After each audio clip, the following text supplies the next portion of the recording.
Hola, buenas tardes, sí, buenas noches, depende de donde estemos. Bien, ¿Cómo andan? gracias. ¿Cómo están? Bien, bueno, nos vemos las caras con algunos. ¿Cómo están? Bueno, yo por acá, Nanay, Mucho gusto. muchas gracias bueno, por aceptar ahí la propuesta. Ujú. Bien. Bueno, a ver, me presento brevemente. ¿Sí? Yo soy Damián Pobiuska, ¿sí? Soy médico psiquiatra, máster en psicofarmacología. Soy parte del equipo de Anaconda. ¿Sí? Anaconda somos un equipo de personas que trabajamos hace muchos años con psicodélicos, ¿sí? La Anaconda nació alrededor del 2020 más o menos, pero nuestro trabajo y nuestra experiencia con psicodélicos viene entre 20 y 30 años. Tenemos de experiencia en este campo con diferentes miembros del equipo, ¿sí? Somos, bueno, psiquiatras clínicos nosotros y básicamente el trabajo que hacemos en Anaconda son varias cosas, digamos. Por un lado, hacemos un retiro, ¿sí? Un retiro de trabajo con... Nosotros aprendimos una buena parte del uso de los psicodélicos con un psiquiatra chileno, californiano, que se llamaba Claudio Naranjo, ¿sí? Claudio fue un gran integrador y un investigador en la primera ola psicodélica de los 60, digamos, y después él siguió trabajando, integrando esta herramienta con otras cosas, y nada, tiene un trabajo muy amplio, Claudio. Entonces lo que hacemos es un retiro de una semana en Brasil por el momento, ¿sí? Porque ustedes saben que los psicodélicos por ahora no son legales en la mayoría de los países, ¿sí? Entonces en Brasil tenemos una manera de utilizar legalmente ayahuasca, ¿sí? Un retiro que tiene una preparación de un mes previo y un tiempo de elaboración de un mes posterior también, ¿sí? Que viene funcionando muy, muy bien. Eh, Hacemos una formación de terapeutas, ¿sí? Que inició el año pasado, ¿sí? Estamos muy contentos también porque este, iniciaron unos 100 alumnos más o menos de toda Latinoamérica, digamos, y está funcionando muy, muy bien, ¿sí? De hecho, ahora abre de nuevo una inscripción para el año próximo, para marzo. No, fue una formación de 2 años, ¿sí? Es una formación bastante exhaustiva eh, que está un poco en la intersección entre lo que es el renacimiento psicodélico, o sea, el trabajo más científico, más actual, digamos, que este movimiento, digamos, resurgió hace unos años, hace unos 10 15 años más o menos. Está un poco entre esa intersección y los movimientos más de desarrollo humano y el trabajo de Naranjo, digamos, ¿no? Por ahí estamos. Eh, Hacemos un programa de microdosis también, ¿sí? Donde hacemos todo un trabajo con set y setting dentro de los protocolos y todo esto. Y algunas otras cosas, ¿sí? También hacemos consultas psiquiátricas con personas que están pensando usar psicodélicos. Ustedes saben que los psicodélicos no son seguros para todo el mundo, ¿sí? Y hay muchas cosas que no se saben todavía y y mucha información que va cambiando porque hay mucha investigación hoy en día, ¿sí? Entonces por ahí esa es otra de las cosas que hacemos, ¿sí? Pero bueno, un poco la idea creo que era hablar de microdosis hoy, ¿no? ¿Sí? Que podamos compartir un poco ahí. Eh, Bien. ¿Qué decir de las microdosis? Ustedes saben que las microdosis es un eh, fenómeno relativamente nuevo, ¿sí? No sabemos, a ver, históricamente, porque no hay mucho registro escrito, digamos, en muchas de las culturas que usaban estos, si había algún tipo de uso, probablemente sí, digamos, hay algunos registros del uso de algunos psicodélicos para la caza, por ejemplo, para aumentar la agudeza visual, ¿sí? Que probablemente haya sido en microdosis, porque es bastante difícil pensar que alguien pudiera una dosis muy alta, realizar alguna actividad así. Pero no hay demasiado registro, ¿sí? Se hicieron conocidas las microdosis con los trabajos de James Fadiman, ¿sí? Que un psicólogo de Harvard que él empezó a investigar, él se dedicó a la investigación de psicodélicos, LSD sobre todo, y creatividad y otras cosas. Y en un libro que es la guía del explorador psicodélico, él publicó un capitulito, ¿sí? Describiendo la experiencia de unas personas que usaban psicodélicos en dosis muy bajas. ¿Sí? Que no generaban un efecto psicodélico y las personas describían efectos positivos. Entonces eso, Feynman fue invitado a un podcast en 2015, ¿sí? El podcast de Tim Ferriss, un podcast muy conocido en la época. Eh, claro, se empezó a saber que había un montón de gente haciendo esto, mucha gente que trabajaba en empresas tecnológicas, por ejemplo. ¿Sí? En Silicon Valley, todas las startups del momento que estaban en cuestiones tecnológicas, estaban utilizando LSD para aumentar la creatividad, aumentar la productividad en un ambiente hipercompetitivo, ¿sí? Como lo es, digamos, todavía ese tipo de ambientes. Entonces esto llamó mucho la atención porque era como pensar también los psicodélicos que estuvieron muy asociados a la cultura hippie siempre, ¿sí? Mira, también estas otras personas lo están usando, ¿no? Entonces eso despertó un gran interés en medios y se empezó a ver en realidad que había mucha gente usándolo, ¿sí? Había comunidades en foros y en algunas comunidades online tipo Reddit, ¿sí? Donde había un montón de gente que ya estaba compartiendo experiencias del uso en dosis muy bajas de psicodélicos, ¿sí? Entonces esto se empezó a hacer muy conocido y con el tiempo fue creciendo, ¿sí? Y hoy en día es un movimiento bastante importante. ¿Sí? Una microdosis es una dosis de una sustancia psicodélica, generalmente un psicodélico clásico, si lo más común es psilocibina o LSD, pero también se puede hacer con otros psicodélicos, que es más o menos entre un décimo y un veinteavo de la dosis psicodélica activa. ¿Sí? Em, la, mm, la mayor, digamos, hay algunos estudios que investigan un poco por qué la gente los usa, digamos, cuáles son las motivaciones, ¿no? Y las motivaciones más comunes tienen que ver con desarrollar foco atencional, desarrollar creatividad, solución de problemas, resolución de problemas, aumentar la capacidad para resolver. Eh, Cuestiones asociadas a la regulación anímica, ¿sí? Este, Algunas cuestiones asociadas a la ansiedad social, ¿sí? Son las típicas. Eh, el gran problema es que cuando se hacen investigaciones con respecto a esto, porque alguna gente dice, bueno, vamos a ver, vamos a medir cosas, por ejemplo, ¿no? Vamos a ver porque son motivaciones por las cuales la gente las usa. No quieren decir que hagan eso, ¿sí? Es lo que la gente piensa que hace, ¿sí? Ahora, cuando hubo gente que empezó a preguntarse, decir, bueno, miramos algo de esto, ¿sí?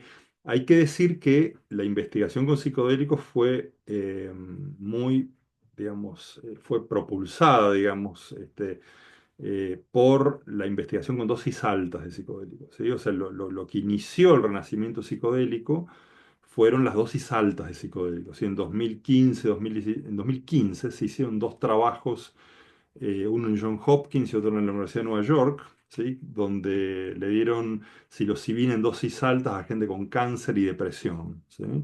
Y los efectos fueron muy positivos, ¿sí? Fueron muy contundentes, positivos y sorprendieron mucho, ¿sí? Porque un buen porcentaje de las personas no volvían a tener síntomas depresivos durante meses, ¿sí? Entonces, no había ningún tratamiento antidepresivo que genere semejante efecto con tan poca exposición a un fármaco, ¿sí? Entonces, esto, eh, mucha gente dijo, bueno, esto es probable que sirva para la depresión en general, no solo para la depresión en pacientes con cáncer. Entonces, si esto se aprueba, va a ser un gran negocio, pensó mucha gente. Entonces, mucha gente empezó a invertir dinero, a poner dinero en la investigación para que esto avance, ¿sí? Porque esto antes, estos primeros estudios, estaban financiados por filántropos, digamos, no había agencias grandes o farmacéuticas que estuvieran pensando en financiar un estudio así, ¿sí? Eh, entonces esto hizo que avanzara muchísimo la investigación con dosis altas, ¿sí? Cuando aparecieron las microdosis, alguna gente dijo, a ver, probemos un poco a ver si aparece si podemos medir algo con respecto a las microdosis. Con lo cual esto viene muy atrás, con mucha menos financiación, son trabajos mucho más chiquitos, ¿sí? Y nada, y con algunos problemas técnicos que tiene el estudio de las microdosis que lo complejiza un poco. Cuando se hacen trabajos, hay un par de trabajos que se intentaron hacer medio a doble ciego, sí que es difícil hacer doble ciego en psicodélicos a veces. Eh, Cuando midieron algunas cuestiones, algunos trabajos, por ejemplo, le daban a la gente, le decían, bueno, vos agarrá dos cápsulas que son, dos grupos de cápsulas que son iguales, en uno ponés tu microdosis, lo que uses habitualmente, en otro poné nada o algún hongo inactivo, ¿sí? Y mezclalos y generaron una forma de poder esconder un poco digamos, si la cápsula tenía la microdosis o no, para que la persona cuando la tomara no supiera si estaba tomando una microdosis o no. Esto se hace en los estudios generalmente para reducir el efecto de las expectativas que uno puede tener, ¿sí? Porque el efecto placebo es muy potente y muchas medidas que uno puede tomar pueden estar asociadas al efecto placebo, ¿sí? Si yo tomo algo que pienso que es buenísimo y me va a hacer re bien y le hace bien a todo el mundo y sale por todos los medios, bueno, es probable que esas ideas que yo tenga con respecto a eso influyan en el efecto que tenga, ¿sí? No dura en el tiempo, ¿sí? Por eso el placebo no se usa generalmente como un tratamiento médico, terapéutico en general, ¿no? Porque no se sostiene en el tiempo, ¿sí? Pero bueno, se intentó hacer esto de un par de maneras, dos estudios. Uno de los estudios estuvo hecho acá en Argentina, en la pandemia. Resulta que cuando esas personas le miden cosas, ¿sí? Le miden, por ejemplo, algunas cuestiones atencionales, algunas pruebas para tratar de medir la creatividad un poco o el ánimo, diferentes cosas, no encuentran demasiados cambios, ¿sí? O sea, los estudios más eh, estrictos que hay hoy en día con respecto a microdosis no encuentran demasiados cambios, ¿sí? Con respecto al placebo, ¿sí? O sea que no, no hay todavía un aval claro para decir esto claramente funciona, ¿sí? Acá tenemos que hacer un paréntesis que es eh, la, no hay que tener mucho cuidado de no extrapolar datos de psicodélicos en dosis altas a microdosis, ¿sí? Porque eso no está bien, digamos, ¿sí? O sea, la, la mayoría de los estudios, digamos, contundentes digamos, en relación a los efectos anímicos y diferentes tipos de cosas que hoy en día podemos ver, los documentales en Netflix, todo eso son dosis altas de psicodélicos, no microdosis, ¿sí? Por ahí a veces vemos que hay una tendencia como decir, si la psilocibina hace bien en dosis altas, seguro que en microdosis también, ¿sí? Y eso no es así, ¿sí? No podemos saber. Eh, entonces, hay un par de estudios que no muestran mucho. Hay que decir bien que esos estudios están hechos de forma eh, que no sería la ideal también, ¿sí? Porque, por ejemplo, a veces el estudio que se hizo acá en Argentina tomó en cuenta una microdosis solamente, no un protocolo, y tomó en cuenta una microdosis un poco alta, 0,5 gramos de hongos, ¿sí? Que es alto. ¿Sí? Es una microdosis donde a veces, por ejemplo, puede ser que la función atencional empeore con una dosis alta, como empeoraría con una con una macrodosis de un psicodélico. Entonces, habría que ver si con dosis más chiquitas, ¿sí? La función atencional mejora. O, por ejemplo, medir creatividad es muy complejo. También puede ser que no tengamos instrumentos lo suficientemente precisos para medir cosas complejas. ¿Sí? Que no puedan medir todavía funciones que son altamente complejas y muy dependientes del contexto. No es lo mismo medir creatividad en un laboratorio que medir creatividad en un ambiente natural, por ejemplo, ¿sí? Eh, También que estudiar personas durante un protocolo de microdosis es re complicado, porque hay que medirle a las personas deberían estar varios días a la semana, por lo menos 2, 3 veces a la semana en un laboratorio midiéndose cosas, y eso operativamente es muy difícil, ¿sí? Entonces ese dato no lo tenemos, ¿sí? Después salieron unos estudios que son interesantes también, usaron LSD en dosis que son un poquito más que una microdosis, son 26 microgramos de LSD, ¿sí? Que es una microdosis alta, dividiendo en personas que tenían una puntuación alta y una puntuación baja en una escala de depresión, ¿sí? Y lo que se vio ahí que la gente que estaba más deprimida mejoraba más su ánimo que la gente que no estaba deprimida. ¿Sí? Entonces eso puede plantear, puede hacer pensar, digamos, que quizás haya un efecto techo, ¿sí? Donde uno, si yo, por ejemplo, si yo le doy fluoxetina, un antidepresivo, a una persona que no está deprimida, no va a mejorar su ánimo, ¿sí? Porque su ánimo ya está bien, ¿sí? Ahora, si lo doy a una persona con depresión, sí mejora. Entonces el efecto techo hace pensar en esto, que por ahí cuando el ánimo está en un cierto nivel de normalidad, eh, la, no puede mejorar más que eso el ánimo. Pero si el ánimo está deprimido, podría mejorar, ¿sí? Y también, digamos, de esos estudios salió otro dato interesante, que es que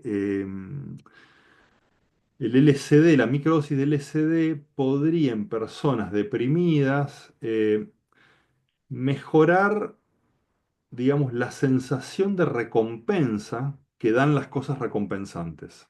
¿Sí? Un problema que tiene la gente con depresión es que es la anedonia, o sea, que no sienten placer. ¿Sí? O sea, nada genera interés ni placer. ¿Sí? Entonces parece que esta microdosis de psilocibina es como que setea los circuitos de recompensa de un modo, ¿sí? Que podría, digamos, hacer que una actividad recompensante cotidiana, nada extravagante, digamos, se vuelva más recompensante y eso podría ir muy bien con la depresión. ¿Sí? Em, ¿Qué dicen acá? Yo voy viendo no hay manera de hacer un estudio de investigación que resuelva esos problemas técnicos. Bueno, se están pensando, lo que pasa es que, claro, todo estudio requiere una financiación, es que es caro hacer estudios, ¿sí? Por un lado. Y por otro lado, como es ilegal la psilocibina, o los psicodélicos en general, es muy complicado hacerlos, porque uno no puede juntar un grupo de pacientes y darle microdosis de psilocibina, porque es ilegal. Y ese estudio no lo podrías publicar en ningún lado, digamos, y no, ¿sí? Entonces lo que se hace, que ese es otro problema también, la gente usa las microdosis que ellos mismos consiguen, o sea que la sustancia no es homogénea tampoco. ¿Sí? Si bien en el estudio de Argentina había como 3 o 4 proveedores y se estudió un poco para ver qué cantidad de psilocibina tenía, no era una psilocibina que le daban en el estudio. El LSD sí, porque esos estudios se han hecho en Suiza, que son lugares que se puede investigar con LSD. Eh, pero digamos, tiene ese problema investigar con psicodélicos y por eso es tan lento, digamos, y por eso sería importante que se puedan legalizar, porque si fueran legales o estuvieran al menos regulados, pero con algún tipo de posibilidad de uso, habría muchísimos Perdón, más también estudios. ¿Sí? te interrumpo un segundo. Sí. Justamente con respecto a, bueno, a estas cuestiones que tienen que ver con la imposibilidad en cuanto a las metodologías que se tienen que utilizar para que algo sea científico, Ujú. ¿no? O que Sí, algo sea estandarizado. sí, Justamente como la idea surgió de pensar los y las terapeutas que ya están trabajando con microdosis, ujú, como que en algún punto también somos aquella red que está de alguna forma trabajando sí, sí, o sea, en este sí, momento, ¿no? ujú, De la humanidad, en sí, donde justamente nosotros en estos territorios no podemos trabajarlo legalmente, eh, digamos, seríamos como aquella investigación que en algún punto tiene que estar escuchada también y nosotros tenemos que poder tener, o sea, lo que nos interesaba saber era, por ejemplo, en esto de la concentración, Sí, que puede que no sea tan evidente que la microdosis ayude, sí, sí, ¿cuál sí, sería la concentración entonces para que se llame microdosis realmente? Porque si 0,1 a 0,3, por sí, ejemplo, es una microdosis más o menos, 0,3 ya es grande sí, sí. para una microdosis, sí, te escucho. No, es que puede ser que los efectos no sean lineales, ¿viste? O sea, que por ahí vos tengas, primero, que haya cuestiones biológicas, ¿sí? Que sean, digamos, diferentes, donde haya gente que sea más sensible, por un lado la psilocibina, por otro lado algún tipo de efectos, y por otro lado que no sean lineales esos efectos, ¿sí? Que vos tengas la mejoría en foco atencional, se den un rango de dosis, y cuando vos estés por debajo de esa dosis o por encima, ya no tengas ese efecto, ¿sí? O que sea muy dependiente. Sabemos una cosa, y de hecho nosotros en el programa trabajamos un montón con esto, sabemos un montón hoy en día que los psicodélicos son altamente sensibles al set y al setting, digamos. O sea, el set es el estado mental en que la persona llega a la experiencia psicodélica y el setting es a qué estímulos está expuesto. Esto en dosis altas es clarísimo. Y probablemente en las microdosis también, ¿sí? Haya algún efecto del set y el setting que en general no se maneja en los estudios. En los estudios los pacientes están o en su casa haciendo su vida cotidiana, digamos. O sea, es distinto a una dosis alta donde la gente está en un lugar con un tipo de estímulos y todo esto. ¿Sí? Entonces, esas variables yo creo que juegan, digamos. Lo que son muy complejas de estudiar, ¿sí? Porque en una macrodosis es más fácil, porque vos tenés todas las personas en un lugar, podés, no sé, exponerlas a la misma música, al mismo ambiente, o sea, es más simple. La microdosis implica, viste, vida cotidiana generalmente, con lo cual es mucho más diverso, ¿sí? O sea que no Sí, queda claro todavía, sí, porque uno puede decir, bueno, yo me guío por lo que dice la gente que esto hace, ¿sí? No podemos, hoy en día, digamos, los estándares en ciencia hoy en día, no, digamos, es demasiado pobre eso, ¿sí? Pobre en el sentido que puede estar contaminado por un montón de cosas que nos hagan ver cosas que no son. ¿Sí? Entonces, nada, hacen falta herramientas y con los psicodélicos es difícil porque ¿qué ocurre? El gold standard del tratamiento de fármacos es el doble ciego, ¿sí? El estudio donde ni el paciente ni el terapeuta sabe que esa persona si está usando una sustancia activa o no. ¿Sí? En- entonces eso hace que sea menos probable, ¿sí? Que yo, digamos, influya, ¿sí? O me dé cuenta para bien o para mal. Si me doy cuenta que me dieron el psicodélico y yo lo quería tomar, que mis resultados estén inflados hacia lo positivo o que estén inflados hacia lo negativo si me di cuenta que no me dieron el psicodélico. ¿Sí? En- Entonces hoy en día ese es un requerimiento en ciencia. Es difícil con psicodélicos, en dosis altas es muy difícil porque cualquier persona que le dan un psicodélico se da cuenta, ¿sí? Para eso hay diseños donde los trabajos se le intenta esconder un poco a los pacientes, se le cambian, se le dicen que hay dosis variables, diferentes cosas. Con las microdosis, sí, es un poquito más fácil, pero mucha de la gente se da cuenta que está bajo los efectos de una sustancia, ¿sí? O sea que ese es un dato que es más homogéneo. En estos estudios que les digo, un porcentaje alto de los pacientes se da cuenta de que usó una microdosis. O sea que muchas veces las microdosis dan un efecto físico, ¿sí? Lo cual no implica que den los otros efectos sí o sí, ¿sí? A ver, esto por un lado. Por otro lado, hay un montón de reportes de miles de personas que dicen, ah, mira, esto me ayudó anímicamente, esto me ayudó por otro lado, con esto, con esto, con esto, que también es para tener en cuenta, ¿sí? Pero tenemos que ver cómo hacer un puente entre ambas cosas, digamos, ¿no? O sea, no podemos guiarnos solo por reportes, ¿sí? Porque los por reportes, por eso, ejemplo, digamos, puede ser que la gente que escriba en internet reportes sea la gente que le fue bien nomás, ¿sí?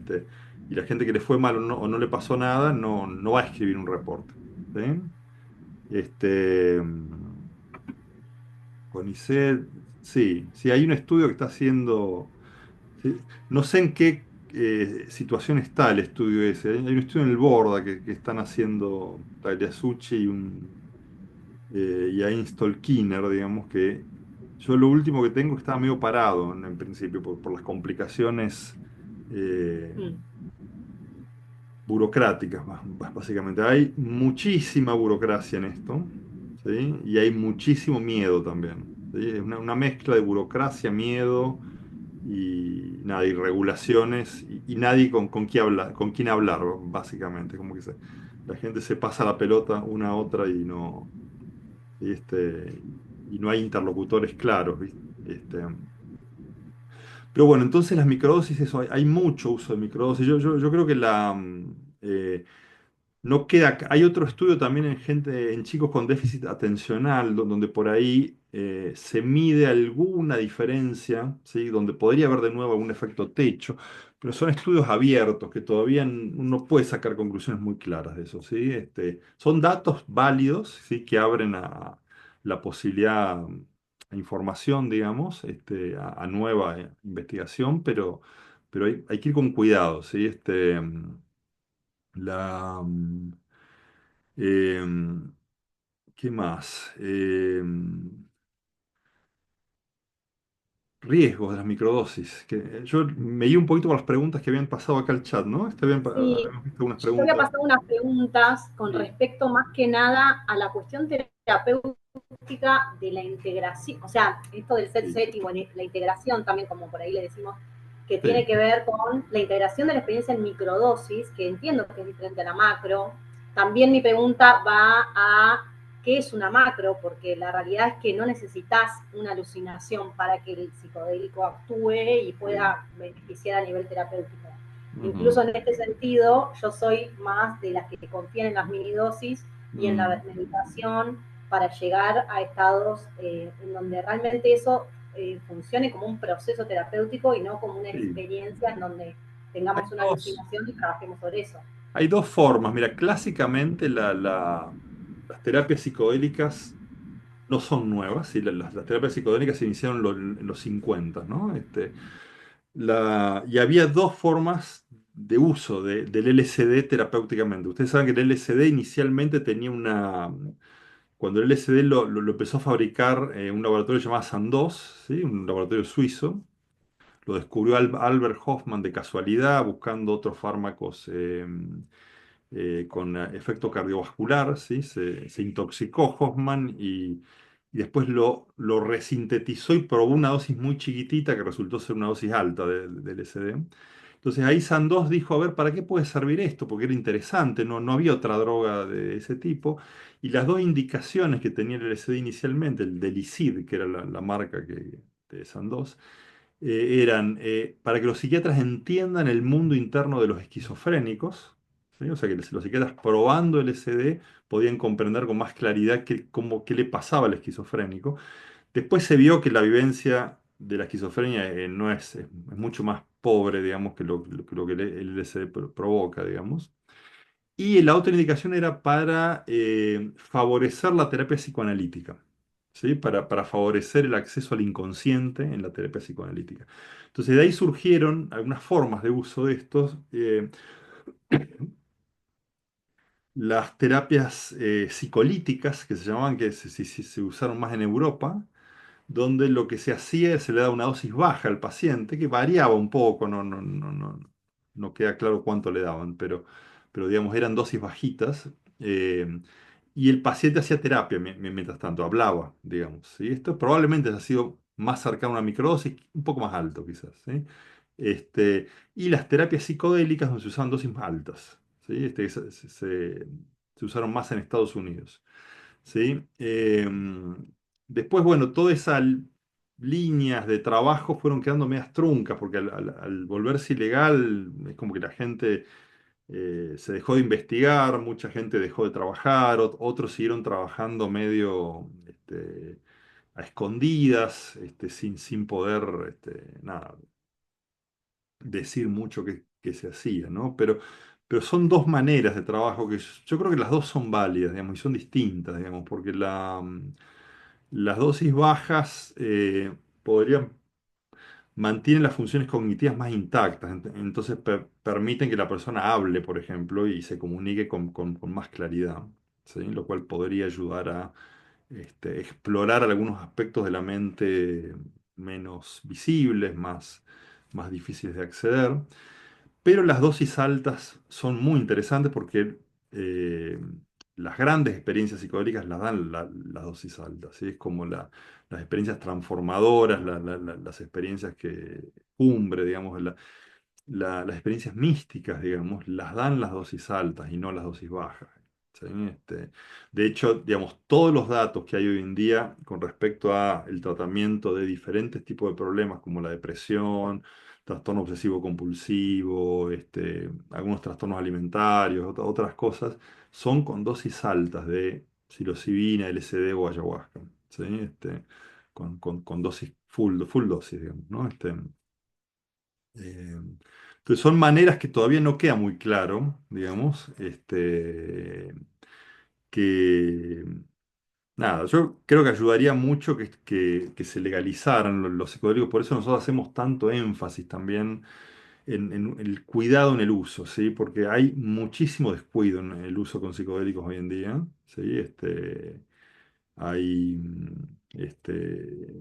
hay mucho uso recreativo, nada, hay mucho uso que intenta ser terapéutico, pero que no termina no siendo, digamos, puede ser hasta traumático, digamos, por desmanejos, por diferentes tipos de cosas, ¿sí? Y eso es un problema hoy en día porque eh, digamos, los entes regulatorios, digamos, no tienen muchas ganas de legalizar esto, ¿sí? Por múltiples razones, ¿sí? Porque hay muchas razones, digamos, de hecho la FDA le negó la aprobación del MDMA, del éxtasis, a MAPS hace unos meses, ahora en agosto. Sí, MAPS es una ONG que viene investigando el MDMA para tratar estrés postraumático severo. Sí, había hecho una serie de trabajos y se lo negaron, digamos, por diferentes razones, algunas más claras que otras. Eh, con lo cual no hay mucha, digamos, es más fácil el no que el sí. ¿Sí? Entonces, ¿qué ocurre? Si hay problemas con esto, ¿sí? Con el mal uso de psicodélicos, que puede haberlo, y de hecho lo hay, nosotros como psiquiatras vemos seguido gente eh, a la cual no le va bien con psicodélicos. De hecho, hay pacientes que terminan en internaciones psiquiátricas. ¿Sí? Entonces, eso es un dato a favor de que esto es peligroso. ¿Sí? Entonces, esa posible aprobación en la que se viene trabajando muy lentamente y despacio y con todos los datos y con toda la cosa, se puede ir por la borda, digamos, si empieza a haber problemas. ¿Sí? Así que un poco esa creo que también es un mensaje a todos también, ¿no? Tengamos cuidado con esto, porque son herramientas muy potentes, muy poderosas, que no son para todo el mundo y que no son fármacos comunes. Primero, son fármacos, ¿sí? Porque cuando uno dice psilocibina, LSD, digamos, yo estoy generando un efecto farmacológico en el cuerpo, o sea, le estoy dando un fármaco a la persona. Un fármaco no es algo sintético solamente. ¿Sí? Es una sustancia que modifica funciones en el cuerpo, una sustancia que no estaba en el cuerpo, ¿sí? Y modifica, ¿sí? Diferentes tipos de funciones. Entonces es un fármaco, pero no es un fármaco común, ¿sí? Porque la mayor parte de los fármacos, en la mayor parte de los fármacos, el efecto farmacológico es el 90%. ¿Sí? Si yo uso, por ejemplo, un ibuprofeno para calmar el dolor, ¿sí? La inflamación, el 90% del efecto del ibuprofeno, digamos, el efecto es farmacológico, es el medicamento que lo hace. ¿Sí? Después está el efecto placebo, lo que yo pienso que hace y todo eso. ¿Sí? O, o dónde lo tome, ¿sí? O cómo me prepare para tomarlo. Da igual, digamos, que yo tengo un día con más estrés y tome ibuprofeno, a un día que sea menos estresante, o que lo tome tranquilo en mi casa con música, o que lo tome en un lugar lleno de gente, digamos, ¿no? O sea, no va a variar mucho el efecto. Pero con los psicodélicos sí. ¿Sí? El efecto del psicodélico, el 50% del efecto tiene que ver con todo esto otro, ¿sí? Para que sea terapéutico. Entonces eso lo hace complejo porque eh, la, no es solo darlo, no es la sustancia solamente. ¿Sí? Entonces el aprender a usar la sustancia tiene como varias vertientes. Por un lado tiene la vertiente farmacológica, digamos, yo tengo que saber lo que hace, lo que estoy dando, tengo que saber de interacciones, tengo que saber de dosis, tengo que saber de algo de clínica psiquiátrica, ¿no? No le puedo dar, digamos, psilocibina a cualquier persona que venga a pedírmela, ¿sí? Por un lado, ¿sí? Y por otro lado, tengo que saber un poco de psicoterapia y tengo que saber bastante de setting, de preparación. Es complejo, ¿sí? Para que eso funcione así, ¿sí? Y lo que hoy estamos viendo en el ambiente es que hay muchísimo descuido, ¿sí? La gente va y se toma unos hongos con unos amigos en algún lado. O van a algún terapeuta que da hongos y mete 50 personas en una sala de 4x4. ¿Sí? Y llena a la gente de ideas, ¿sí? Porque ese es otro punto delicado con los psicodélicos. Los psicodélicos hacen que uno sea más permeable a algunas ideas, ¿sí? Y está estudiado que pueden facilitar la creación de falsos recuerdos, por ejemplo, ¿sí? O falsas memorias. Sí, es muy delicado, ¿sí? Lo que el terapeuta haga, éticamente, ¿sí? Porque cuando yo voy a un setting donde me meten un montón de ideas extrañas encima, ¿sí? Puede pasar que yo termine creyendo en esas ideas extrañas, aunque el terapeuta las crea. El terapeuta puede creer en esas ideas, ¿sí? Pero yo con el paciente tengo que ser lo más neutro que se pueda, porque yo no le tengo que meter ideas mías al paciente, ¿sí? Entonces, esto hay muchísimo oferta hoy en día de cosas muy diversas. ¿Sí? Damián, disculpas, Sí, con respecto a esto que estás comentando y sí, las cuestiones éticas y sí, profesionales de quienes estén trabajando en microdosis, tal vez se manejan de otra, bueno, por lo menos lo que yo estoy sí, intencionando con las terapias que entiendo que todos estamos en este grupo también porque queremos irnos para guiar de forma responsable, sí, en esto de guiar en microdosis sí, y poder integrar en el día, en el cotidiano. O sea que esto sí, es muy sí, sí, sí, diferente a una cuestión de macrodosis. sí, Entonces, en esto del sedal setting o la integración, ¿qué se propone para quienes estamos trabajando ya con microdosis? ¿O qué es lo que mejor por ahí podría guiar una persona que empieza un tratamiento en su cotidianidad, ¿no? Porque claro, vamos a asumir que desde la nutrición, o sea, el cuerpo lo orgánico, sí, hasta las cuestiones del estrés. O sea, la sí, mayoría de las personas que estamos trabajando con esto, entendemos, estamos trabajando con gente que consume antidepresivos, gente que sí, está con mucho estrés. O sí, sea, no, la mayoría de la gente no viene re bien. claro, claro, Entonces, seguro. estamos en un momento, o sea, nuestro sistema ya nos da todo un montón de contexto en donde el estrés es muy recurrente. Entonces, Sí. desde ahí, ¿cómo podemos nosotros guiar de la mejor manera a esa persona, teniendo en cuenta la interdisciplinariedad también? Ujú. Desde ahí era la pregunta de lo Sí. interdisciplinario. Yo creo, a ver, a ver, es un tema el tema del estrés y los psicodélicos también, ¿viste? Porque, primero, a ver, hacer que una persona reduzca los niveles de estrés a los que está expuesto no es fácil, en general, con microdosis o sin microdosis, ¿sí? Porque hay un montón de hábitos, de estructuras, nada, de rutinas, de cosas que van generando, ¿sí? De obligaciones a veces también, ¿viste? Que van generando estrés, que no son tan fáciles de soltar, ¿viste? O sea, no es tan simple. Yo creo que hay una psicoterapia básica, digamos, puede ayudar mucho, ¿sí? Eh, yo creo que las microdosis pueden ayudar a ver, en gente con cierta sensibilidad, pueden ayudar a conocerse con más facilidad, ¿sí? Pueden ayudar a mirar adentro con un poco más de flexibilidad, ¿sí? Pero eso depende un poco de qué tan sensible sea la mirada interior de esa persona, ¿sí? Porque no es algo homogéneo, ¿sí? Hay gente que ¿sí? Tiene menos capacidad de ver para adentro, ¿sí? Entonces aprovecha menos el fenómeno porque es sutil esto, es una cosa leve, ¿no? Entonces, yo creo que hay un trabajo psicoterapéutico, digamos, puede ir muy, muy bien con las microdosis. Y a ver, y obviamente toda cuestión más psicoeducativa de cambio de estilo de vida, ¿viste? De cosas, eso suma desde ya. Hay un dato, digamos, que hoy sabemos que se sabe con, de nuevo, con macrodosis, pero no con micro, pero puede producirse probablemente con micro, es que los psicodélicos aumentan, digamos, ciertos procesos neuroplásticos en el cerebro, ¿sí? Y la neuroplasticidad no es ni buena ni mala, ¿sí? La neuroplasticidad hace que el cerebro sea más maleable, más posible de cambio, ¿no?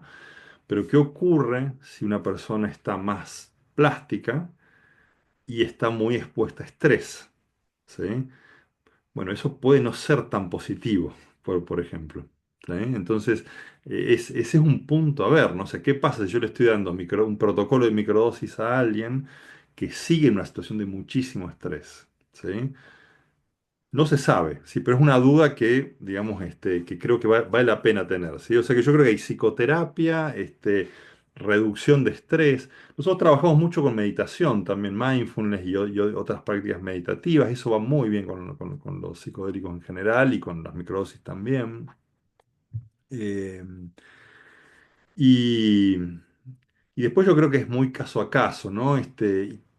Decías de los fármacos, recién también tener mucho cuidado con los psicofármacos. Y a veces nosotros ahí en la comunidad intervenimos un poco en algunas cosas, digamos, en relación a, hay que tener cuidado con los psicofármacos, ¿sí? Porque los psicofármacos son fármacos como otros, ¿sí? Que las personas en general, cuando no abusan de ellos, que cuando alguien abusa, no, digamos, no precisa un psicofármaco y lo usa, ¿sí?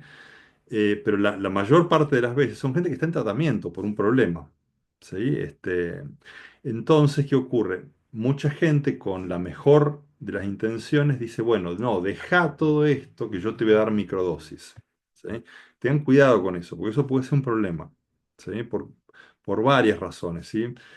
No por, a veces cuando se pregunta sobre psicofármacos, la gente está muy pendiente de la interacción del psicofármaco y la psilocibina, pero no es el único punto a tener en cuenta. ¿Sí? El punto más importante es tener en cuenta por qué esa persona está tomando un psicofármaco. ¿Sí? ¿Qué clínica tiene detrás? ¿Por qué lo usa? Y muchas veces, ¿qué está haciendo ese psicofármaco? Es muy, muy común que haya pacientes. Muchas enfermedades psiquiátricas son crónicas, ¿sí? Son crónicas porque no, digamos, hay pacientes, no todo el mundo, pero algunos pacientes cuando dejan los psicofármacos empeoran, ¿sí? Esto ocurre en algunas personas con depresión, en personas con trastorno obsesivo compulsivo, ni que hablar personas con psicosis, con trastorno bipolar, ¿sí?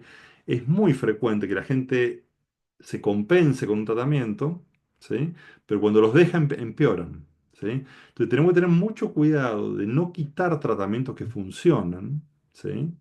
Con la idea de que yo le voy a dar algo mejor, ¿sí? Porque tenemos que dejar las ideologías acá de lado, ¿sí? O sea, cuando uno trabaja de un modo científico, basado en evidencia, tiene que dejar las ideas propias y basarse en los datos que tenemos, ¿sí? Entonces yo no puedo quitarle, por ejemplo, como hemos visto, o sea, esto lo decimos porque nosotros después vemos los pacientes esos, ¿sí? Siempre decimos, cuando uno no puede basarse en la experiencia, en mi experiencia clínica solamente, porque eso es recontra sesgado, es una experiencia muy chiquita, digamos que donde yo puedo estar súper seleccionando un tipo de pacientes y no ver el resto, ¿no? Entonces nosotros vemos muchas veces a los pacientes a los cuales les va mal con los psicodélicos. Por ejemplo, paciente que toma litio, ¿sí? Litio es un estabilizador del ánimo que se usa en el trastorno bipolar, ¿sí? Caso concreto, real ¿no? Va a un terapeuta que le dice, no, te están envenenando con esto es un químico, no sé qué cosa, mirá, te genera temblores, que es verdad, ¿sí? Vos tenés que tomar algo más natural para estar bien, ¿sí? le saca el litio y le empieza a dar microdosis de psilocibina. ¿Sí? ¿Qué ocurre? Los estabilizadores del ánimo no,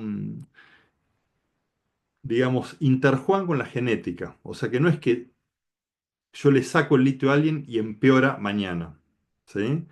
O sea, puede empeorar mañana si tiene mucha genética de trastorno bipolar, o puede empeorar en 6 meses. ¿Sí? Entonces la persona no se va a dar cuenta que esta crisis que tengo hoy pasó porque dejé el litio. ¿Sí? Entonces yo ahí estoy poniendo a una persona en riesgo, ¿sí? Por una cuestión ideológica mía, ¿sí? De que algo natural es mejor, más allá de que el litio es natural, ¿sí? El litio es un mineral, básicamente, ¿no? Pero como mi idea de que lo natural es mejor que, que un antidepresivo, por ejemplo, ¿sí? Esa es una idea, ¿sí? Es una idea, ¿sí? Si nosotros pudiéramos usar hoy en día macrodosis de psilocibina, yo te diría sí, ahí sí, claro. Pero con microdosis yo te diría, y no, no le cambies un antidepresivo a alguien que está estable, ¿sí? Por algo que no sabes si va a funcionar. ¿Sí? Porque es riesgoso. Porque una persona, a ver, como digamos, una persona con depresión se puede suicidar, por ejemplo. ¿Sí? O sea, no es solamente estar triste. ¿Sí? Entonces estamos teniendo muchos de estos problemas hoy en día que están basados a ver, en la falta de educación con respecto a los psicodélicos, en no saber sobre la herramienta y en basarme en ideologías, digamos. ¿Sí? Damián. Sí, Entonces me surge una pregunta. sí, Si con una macrodosis sí podría sí. resultar, entonces sí el paciente podría, por ejemplo, eh, no tomar una dosis del litio, hacer una macrodosis con psilocibina y volver a su medicación habitual. No, a ver, espera, la macrodosis con respecto al antidepresivo. A alguien con litio yo no le daría psilocibina. ¿Sí? Porque Ok, probablemente, a ver, el litio se usa para varias sí, cosas, digamos, ¿sí? O sea, puede ser que use litio alguien con depresión resistente, ¿sí? Entonces, si la persona está tomando el litio para potenciar un antidepresivo, ¿sí? Como un aumentador del efecto de los antidepresivos, ahí sí. Pero si hay un trastorno bipolar de por medio, yo todavía no le daría. no, No, no, porque hay algún dato, a ver, hay un estudio que lo vimos ahí en la formación, ¿no? de personas con depresión bipolar, ¿sí? Y dosis alta de psilocibina que anduvieron bien, digamos, pero un estudio con, creo que son 17 pacientes nomás, y es muy chiquitito, no. Entonces ahí, cuidado, porque yo, por ejemplo, sí he visto pacientes que empeoraron un episodio maníaco con psilocibina, ¿sí? Terminaron internados, ¿no? Entonces ahí es complejo, porque también un problema que está viendo también en la gente que da psicodélicos es que no hay mucha idea básica de clínica psiquiátrica. Entonces, por ejemplo, yo para reconocer un paciente con una manía, así que es lo opuesto a una depresión, tengo que tener alguna idea de reconocer algunas cosas de la clínica, ¿sí? Para no darle psilocibina a esa persona. Puede ser peligroso, ¿sí? Porque le estoy dando un fármaco. ¿Sí? Damián, Sí, sí, con respecto a esto que estás diciendo, eh, yo, particularmente, estoy totalmente de acuerdo, yo no trabajo con nadie que esté tomando ningún fármaco, ujú, pero sí hay mucha gente que lo busca luego de haber dejado sí, no sé cuánto tiempo y cuánto en sangre, digamos, es recomendable empezar a trabajar con alguien microdosis, estoy hablando, que sí, haya dejado fármacos antidepresivos, sí. por ejemplo, por un tiempo prolongado, no estamos hablando. Eh, Bueno, ahí, eso, sí, perdón, y son dos preguntas. Y la otra es que si uno trabaja como con desde el lugar diagnóstico psicológico, sí, no psiquiátrico. O sea, sí, si vos trabajás con una persona como terapeuta y estás acompañado de un profesional, de un psicólogo que puede diagnosticar, sí, ese psicólogo puede decir, bueno, esta persona es apta para tomar sí, psicodélicos o sí. para tomar psilocibina en el sentido de microdosis, Ujú. pero porque tiene todo una cuestión por fuera de la farmacología. porque sí, si no siempre tenemos que recurrir a la psiquiatría y eso en un punto, en este momento, es casi imposible para todos los pacientes sí, sí, sí. que Lo que nos vienen pasa a es que, consultar. mira, yo te doy vuelta la pregunta del lado de los psiquiatras, ¿no? O sea, te lo respondo desde ahí. Si yo recibo hoy en día un paciente con depresión, por ejemplo, con una depresión, síntomas depresivos solamente, ¿sí? Es muy, muy difícil, ¿sí? Saber si esa persona tiene una depresión unipolar o tiene una depresión bipolar. Y no hay ningún estudio, digamos, que yo le pueda hacer al paciente para diferenciar una cosa de otra, ¿sí? Entonces es recontra complejo diferenciar, ¿sí? Y poder decir, ah, no, este paciente no es un bipolar, por ejemplo, y firmarlo, ¿no? O sea, porque ahí tenés una cuestión también legal de por medio, digamos, ¿no? Si vos le pedís a un psiquiatra, decime que este paciente no es bipolar, y no lo va a poder hacer, porque realmente no tenemos herramientas, ¿sí? Para poder decirte contundentemente no, ¿sí? Uno puede evaluar riesgo, digamos, ¿sí? Pero la clínica psiquiátrica es muy compleja, digamos, no. eh, y ya te digo, a ver, hay situaciones y situaciones que son más claras que otras, ¿sí? Y algunas son riesgosas, digamos, ¿sí?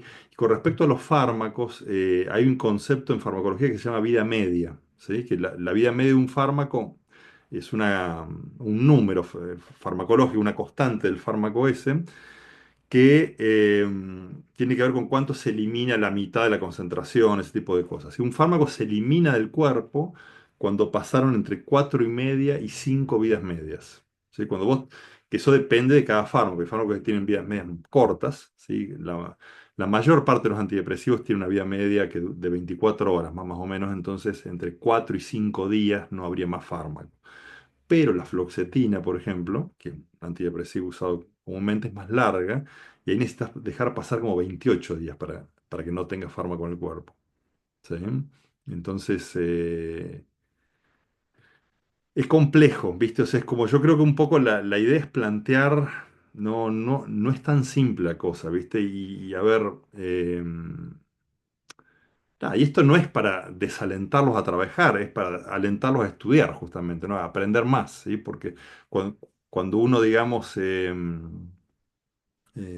se va metiendo en un tipo de trabajo, digamos, bueno, se abren mundos, ¿no? O sea, es como, ¿sí? Y este es un mundo interesante porque está en constante cambio, un mundo donde muchas de las cosas que decíamos el año pasado y cambiaron también, ¿sí? Entonces eso está en movimiento, ¿sí? Pero necesitamos, ¿no? Sentarnos, estudiar, aprender, ¿sí? Para que, este, para trabajar mejor y para ayudar más a los pacientes y todo esto, ¿sí?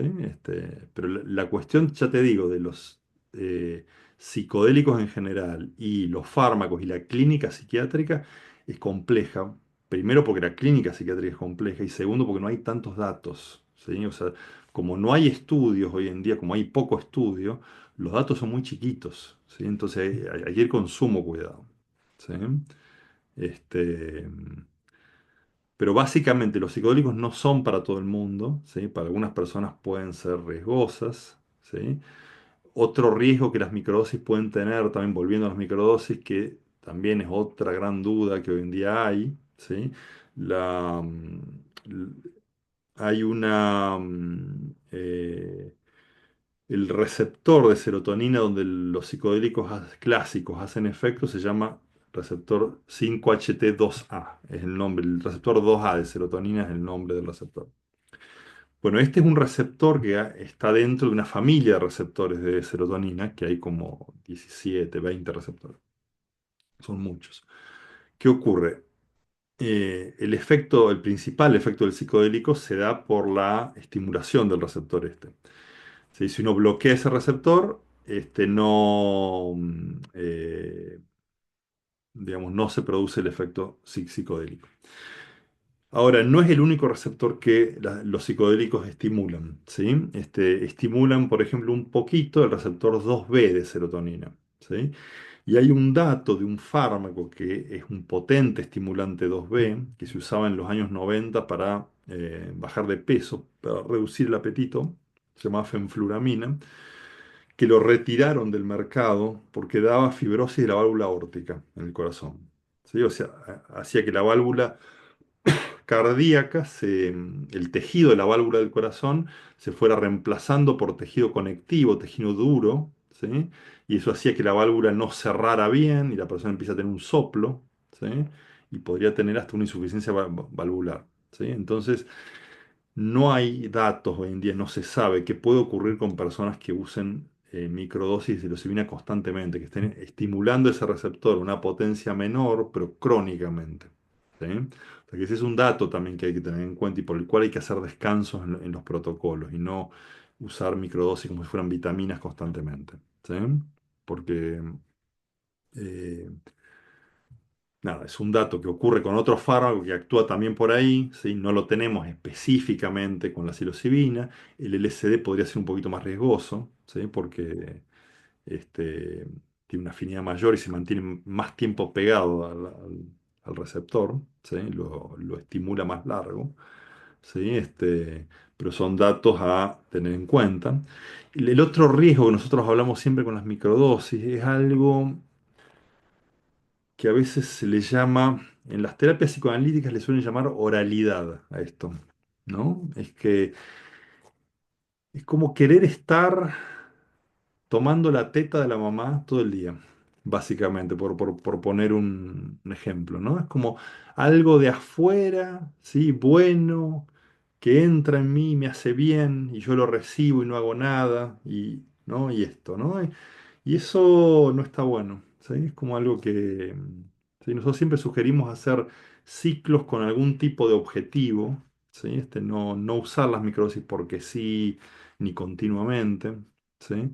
Porque a veces pueden favorecer un poco ese tipo de conductas que, a ver, si bien los psicodélicos clásicos no son fármacos que generen adicción, la gente se puede volver adicta a casi cualquier cosa, ¿sí? Entonces hay que tener cuidado con ese tipo de conductas que pueden generar dependencia, ¿sí? Es como, ¿sí? Como el excesivo uso del psicodélico. Si nosotros ahí seguimos, que Claudio Naranjo, él no estaba de acuerdo con el uso continuo de psicodélicos, ¿sí? Él veía el uso de psicodélicos como una gran herramienta, ¿sí? Para destrabar procesos, para, ¿sí? Algún momento en la vida donde estoy medio parado, trabado, tengo que resolver, ¿sí? Pero nunca como una cosa continua, ¿sí? Porque de hecho se ve esto en hay una población en el mundo que usa psicodélicos con bastante regularidad, ¿sí? En dosis altas también, que son las iglesias ayahuasqueras en Brasil, ¿sí? El Santo Daime, la Unión do Vegetal, ¿sí? Y otras también, que toman ayahuasca cada 15 días. ¿Sí? Y si bien no hay datos de daños cognitivos ni de otros problemas, de hecho hay menos índice de adicciones y muchas otras cosas, o sea que son poblaciones interesantes. Puede ser que la gente no se transforme tanto, digamos, ¿sí? Por depender demasiado de la muleta, ¿no? Es como, es mucho más difícil hacer un proceso. Si un proceso terapéutico implica un montón de cosas, riesgos, trabajo, siempre decimos en los retiros a veces es como usando la frase de Jack Corfield, que es un maestro de meditación. Corfin tiene un libro que se llama Después de la iluminación a lavar los platos, ¿no? ¿Sí? Es como que hay algo Mm. ahí del trabajo continuo en el día a día, ¿sí? Que no es reemplazable por el gran acto iluminativo del psicodélico, la gran comprensión, ¿sí? Entonces, siempre... Damián, y Sí, sí, perdón, y qué paradójico en sí, este sentido, porque sí, justamente ustedes como psiquiatras o los psiquiatras en general, sí, eh, sabemos que los psicofármacos siempre se han utilizado por los profesionales sin un uso terapéutico como el que, sin embargo, se le adjudica a la psilocibina, sí, a la sí, ayahuasca. sí. No hay set de setting, no hay No, acompañamiento, no hay no, una no. integración Bueno, real, pero acompañamiento hay, con acompañamiento la hay. psilocibina hay Sí. muchísimo más. Claro, pero bueno, ahí fíjate ahí porque es distinto, digamos. O sea, vos, por ejemplo, la mayor parte de los psicofármacos no son tan dependientes, son más parecidos a los fármacos comunes. ¿Sí? Y de hecho hay un riesgo en esto, digamos, porque a ver, ¿qué ocurre? toda esta cosa del setting y todo esto es un problema para la medicina en general, ¿sí? Porque no lo saben manejar tampoco, la formación médica no te enseña, ni la formación en psicoterapia no te enseña a manejar esas cosas, entonces es un problema hoy en día. Entonces hay algunas personas que están buscando un agonista 2A de serotonina, digamos, un fármaco que estimule el receptor 2A de serotonina, pero que no tenga efecto psicodélico, ¿sí? Y que tengas que tomar todos los días probablemente, ¿sí? Entonces eso calza con el modelo de los laboratorios, ¿no? Entonces, ¿qué ocurre? La mayor parte de los psicofármacos son fármacos más parecidos a los fármacos comunes, no es tan dependiente, ¿sí? Si bien tienen un efecto, digamos, placebo también, como todo fármaco, pero que vos tomes la fluoxetina, digamos, acompañada de determinado estímulo o acompañada de otros, no va a variar tanto el efecto, ¿sí? Pero los psicodélicos sí lo tienen, ¿sí? Entonces, pues son distintos, funcionan, ¿sí? Los psicodélicos funcionan modulando redes en el cerebro, ¿sí? Y básicamente eso, ¿sí? Es como, entonces ahí es completamente distinto, ¿sí? Yo creo que, a ver, si uno tuviera que decir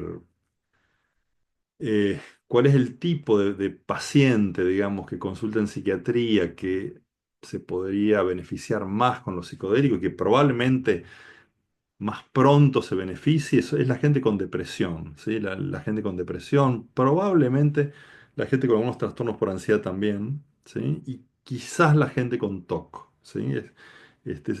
Son las poblaciones, pero lo que más avanzado viene es la depresión resistente en principio, porque es para lo cual se autorizan los estudios, digamos, pero sí, muy probablemente, y de hecho ya hay estudios con respecto a depresión de psicodélicos.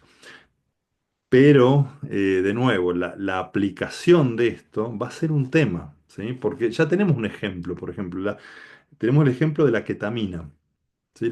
La ketamina es un anestésico, es un anestésico que se descubrió en fines de los 50, 60, digamos, eh, que también se usó como una droga de abuso en las electrónicas, digamos, y que alguna gente se dio cuenta que tenía un efecto antidepresivo rápido, ¿sí?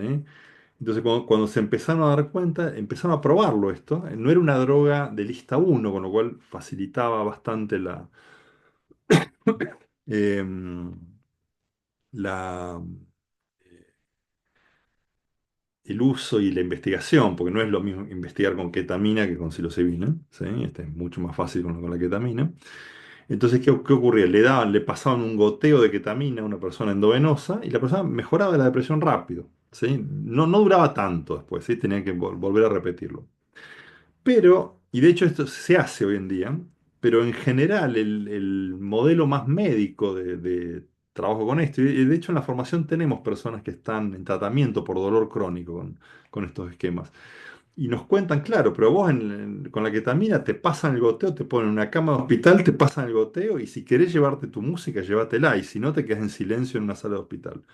¿Sí? Con lo cual no hay un manejo de estas otras variables, ¿sí? Que son importantísimas para que el efecto sea terapéutico, ¿sí?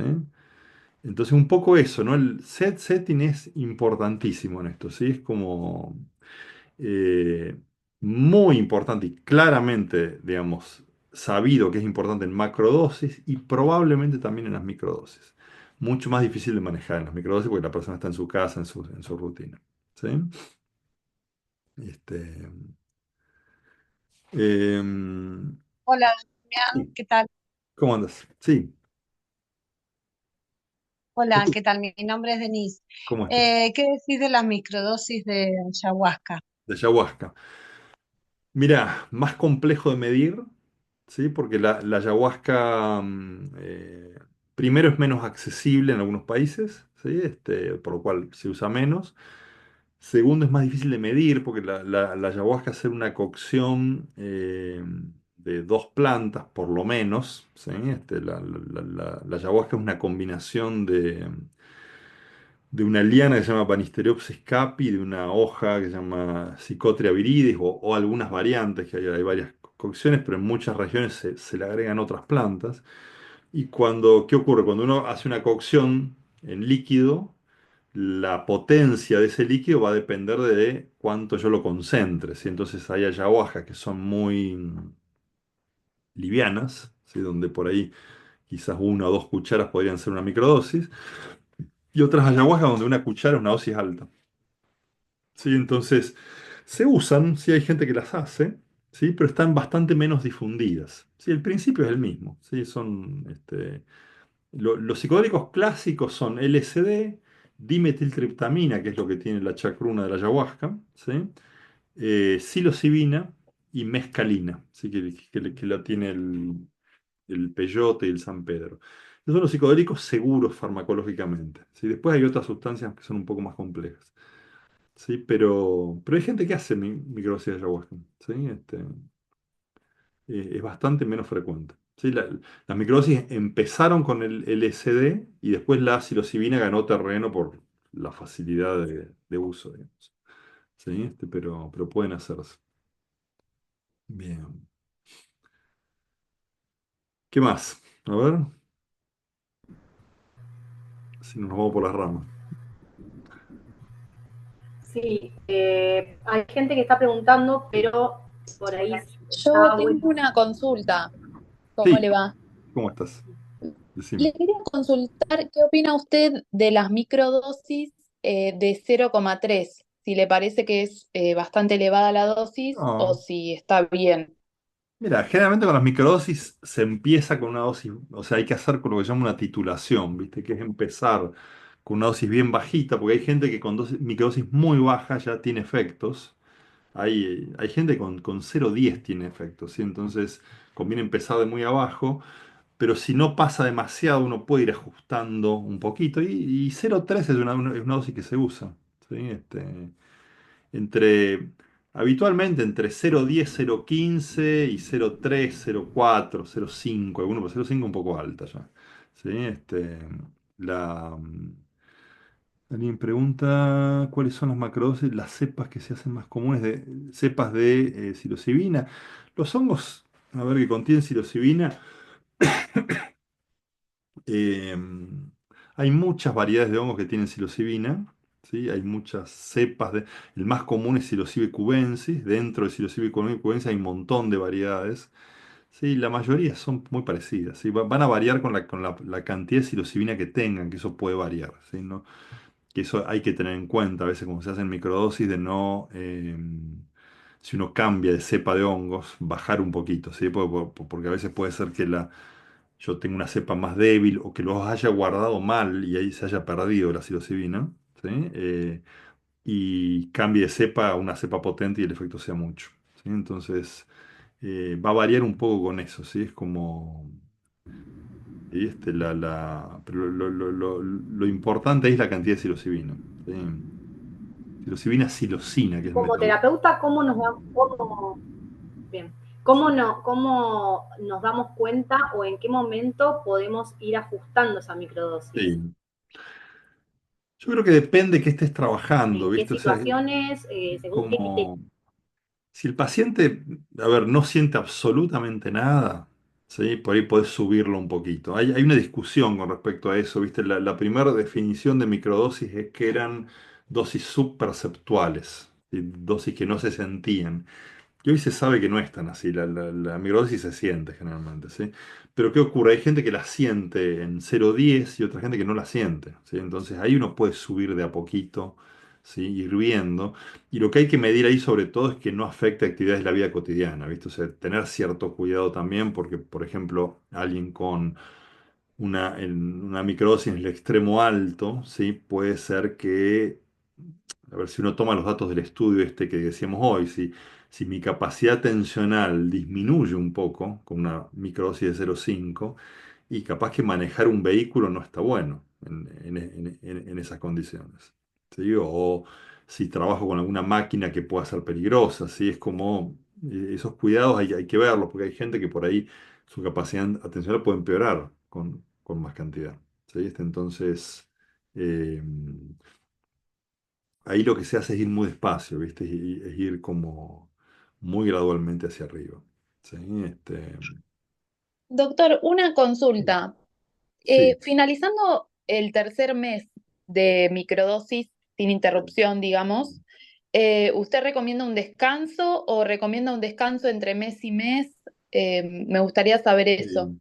Lo clásico es entre cada ciclo de protocolo que, a ver, hay protocolos, hay varios, ¿no? Pero generalmente duran un mes, la mayoría de los protocolos, es hacer entre 2 y 4 semanas de descanso, ¿sí? O sea, no usarlas continuamente, ¿sí? Es como, eh, de nuevo, ya te digo, no hay datos sobre esto, es una cuestión, sobre los protocolos tampoco, no hay datos de que un protocolo sea mejor Bien, que otro ni nada de eso, ¿sí? Pero la, esto, ¿no? Este es como la, claro, también es muy personal, dependiendo de cada paciente, hay etcétera, ¿no? variaciones, yo creo que hay variaciones, a ver, hay dos tipos de sensibilidad que uno podría pensar, ¿no? Hay una sensibilidad que tiene que ver, que es más psicológica probablemente, que tiene que ver con la capacidad sutil de percibir procesos internos. No es igual en todo el mundo esto. Si hay gente que se da cuenta con mucha sutileza de cosas que le pasan por dentro y otra gente no se da cuenta de nada. Hay gente que no se da cuenta que está bajo los efectos de una dosis alta de un psicodélico. ¿Sí? Y por otro lado, también probablemente haya alguna sensibilidad biológica. ¿Sí? Con todos los fármacos hay metabolizadores rápidos, por ejemplo, o hay variaciones en la sensibilidad del receptor, ¿sí? Que por ahí puede hacer que cierta persona tenga menos efecto. ¿Sí? Y eso, eh, Doctor, sí, doctor Damián, ¿cómo estás? ¿me escucha? Sí, sí, sí. Ok. ¿Cada cuándo se puede hacer una macrodosis y cuál es la cantidad como para, por ejemplo, para que se mida como macrodosis y Sí. cada cuándo se puede, cada qué tiempo? Porque habla como de un ciclo de tres.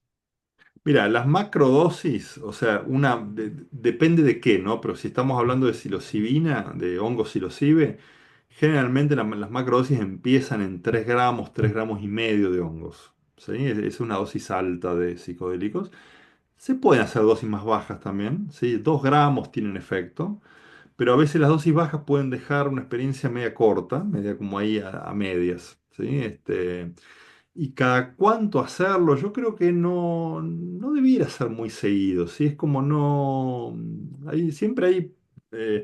recurrimos a una frase de Alan Watts, ¿no? Que era un filósofo de los 60, que él decía, ¿no? Bueno, si vos eh, levantaste el teléfono, ¿no? Con los teléfonos aquellos con cable, ¿no? Levantaste el teléfono, recibiste el mensaje, ¿viste? Ahora tenés que colgar e ir a hacer algo al mensaje ese. No te quedes levantando mensajes continuamente, Ok. ¿no? Eh, Claro, con lo cual ahí el tiempo va a claro. variar un poco, porque hay Había gente que... Sí, escuchado, decime, ¿sí? perdón, había escuchado que la dosis, la macrodosis o algo así era de 5 o 6 hacia arriba. Eso es lo que ¿Cierto? llaman ¿O una ya dosis eso es heroica, digamos. exagerado? Eh, A eso le llaman una dosis heroica, que digamos, Terence McKenna, que era un estudioso de los psicodélicos, la bautizó de ese nombre. Es una dosis alta, ¿sí? Eh, nosotros generalmente sugerimos, si alguien va a hacer una dosis alta, hacer una dosis alta, ¿sí? No quedarse cortos, pero teniendo en cuenta de que es una experiencia muy fuerte y uno tiene que estar bajo los cuidados de alguien, ¿sí? No se puede hacer solo esto si no tengo Ok. experiencia. ¿Sí? Eh, pero las dosis de 5 gramos se le suelen llamar dosis heroicas a veces, pero son dosis que se usan. ¿Sí? Con esa dosis te aseguras entrar en el efecto psicodélico con claridad. ¿Sí? No te vas a quedar afuera, pero son experiencias muy intensas. ¿Sí? Son experiencias de disolución del ego, digamos, y nada, hay cosas Ujú. que... Va. Y ahí es donde hay como más impacto, ¿no? Dentro de Sí, los cambios y comportamientos del ser sí, humano, ¿verdad? Ese sí. tipo de macro. Las macrodosis son claramente, digamos, son el lugar donde más impacto terapéutico hay. ¿Sí? Es como eh, las macrodosis alcanzan un volumen de efecto donde lo que ocurre es que se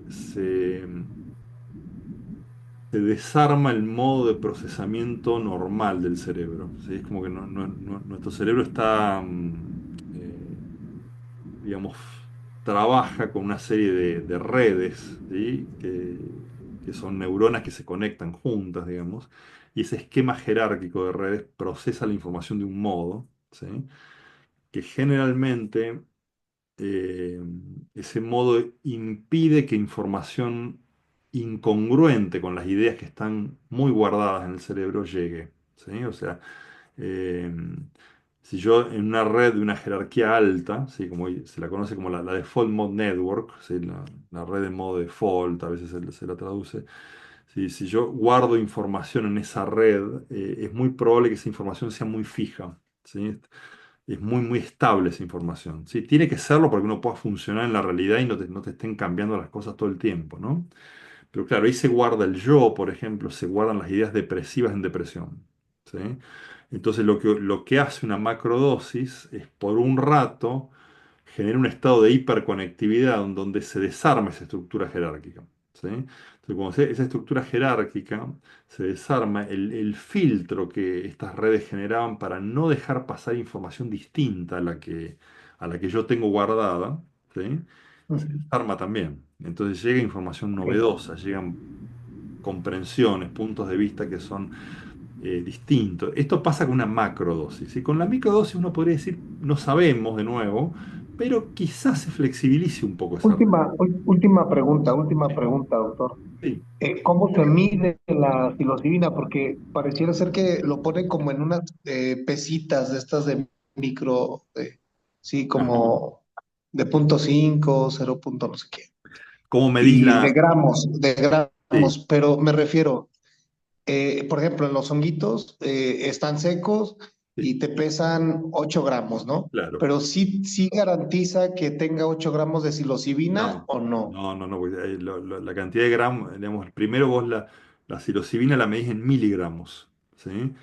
Eso es un dato a tener en cuenta. Por ejemplo, en los estudios se usan 25 a 30 miligramos de psilocibina, ¿sí? Mucha gente dice, miligramos, listo, gramos, hongos, ¿no? Ujú. 20 gramos de hongo es una guasada, es muchísimo, ¿sí? Entonces, cuidado, o sea, porque una cosa son gramos de hongo seco, ¿sí? Y otra cosa son Ajá, miligramos de psilocibina. ¿Cuántos miligramos de exacto. psilocibina tiene el hongo seco? Es muy difícil de saber, ¿sí? Vos para eso necesitarías un equipamiento de laboratorio para medirlo con No, exactitud, ¿sí? Porque no. Pero más o menos una dosis entre 3 gramos y medio y 4 gramos de hongos estarían en 25, 30 miligramos de psilocibina, aproximadamente, ¿sí? Pero ya te digo, no hay mucha seguridad, ¿sí? Porque por ahí los hongos, hay gente que los guarda en un cajón, por ejemplo, y nada, o sea, es como que ahí eso va haciendo perder la cantidad de principio activo y no, y se pierde, ¿sí? Y van a ser menos potentes por gramo que tomes, ok, ¿sí? gracias, ¿Qué más? gracias, Ahí gracias, me gracias. decía algo de la Doctor, tengo ayahuasca. una Sí, consulta sobre si una persona está en tratamiento con microdosis de psilocibina y sí, suele concurrir, bueno, como has nombrado, a fiestas sí, electrónicas y consumir drogas, sí, ketamina, sí. cristales, ¿usted qué tipo de droga recomienda que no dañe o que no perjudique tanto al proceso? Mira, Ninguna, obviamente, pero claro, hoy tenemos un problema con eso que, sí, que tiene que ver con la hipocresía, digamos, básicamente, ¿no?